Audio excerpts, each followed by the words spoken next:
আর এখানে কিন্তু গাইস আমি এখানে একটু একটু গুছিয়ে ফেলছিলাম।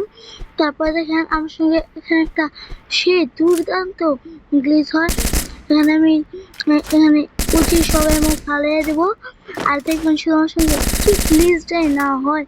গেম না বাচ্চা আমাদের ফ্রি ফায়ার খেলতে আমাদের বাধ্য করবে। আর দেখেন শুধু আমার সঙ্গে কি গ্লিচটাই না হয়। তারপরে আমার কাছে সেন্ট্রাল একটা কিন্তু হয়ে গেছিল। তারপরে আমি এদিকে আসি, এসে কি করি দেখেন আমি আমার এখান থেকে উচিটা ফালা দিছি। ফালা দেওয়ার পরে এখান থেকে আমি এদিক থেকে আমি সেন্ট্রালটা ইউজ করে ফেলি। ইউজ করার পরে আমি নিচে যাই। নিচে যাওয়ার পরে এদিকে আমি গ্লাইডার খুঁজে থাকি।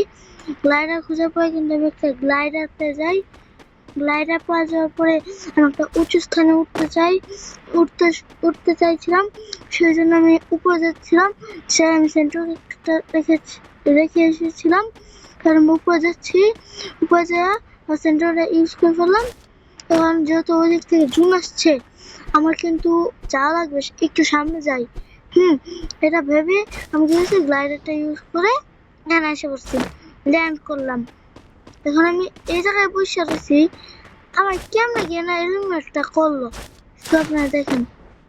গ্লাইডার এখানে ইউজ করলাম, গুসা এরকম বসে আছে, কোনো এনিমিও কিন্তু আমার দেখে নেই। আর গেম আমাদের সঙ্গে গ্লিচ ডে না করলো তো দেখেন গাইজ আমার কেমনে এলিমিনেটটা করলো।